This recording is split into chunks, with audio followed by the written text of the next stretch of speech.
So hello everyone, welcome to my another mini blog. তোমাদের সবাইকেই জানাই শুভ নববর্ষের প্রীতি ও শুভেচ্ছা। তো সকালবেলা উঠতেই আমরা এখানে চা আর সিঙ্গারা নিয়ে বসে পড়েছি, আর বোন তো একটু হেলদি, তাই একটু গ্রিন টি খাচ্ছিল। যাই হোক, তারপর মা বাজারে গিয়ে এখানে শাক কেনা স্টার্ট করে দিয়েছে।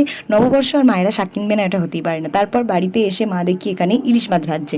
যেহেতু আমি ভাই ইলিশ মাছ খাই না, তাই জন্য এরাই খায়, আমার দেখেও ভালো লাগে না।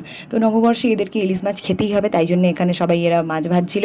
আর মাছ ভাজা হয়ে যাওয়ার পর আমি মাকে বললাম আমি খেতে দিয়ে দাও। ইলিশ মাছ আমি খাই না, কিন্তু তেলটা খাই।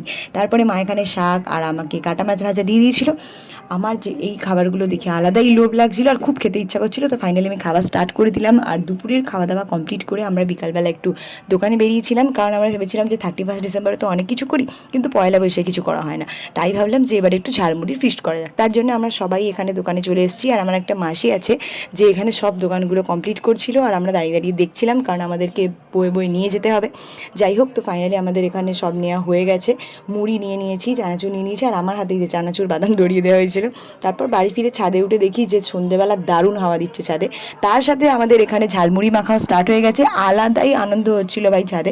আমি একটু তাড়াতাড়ি খেয়ে নিয়েছিলাম, কিন্তু এরা তো ছোটো, তো এদের খেতে একটু সময় লাগছিল।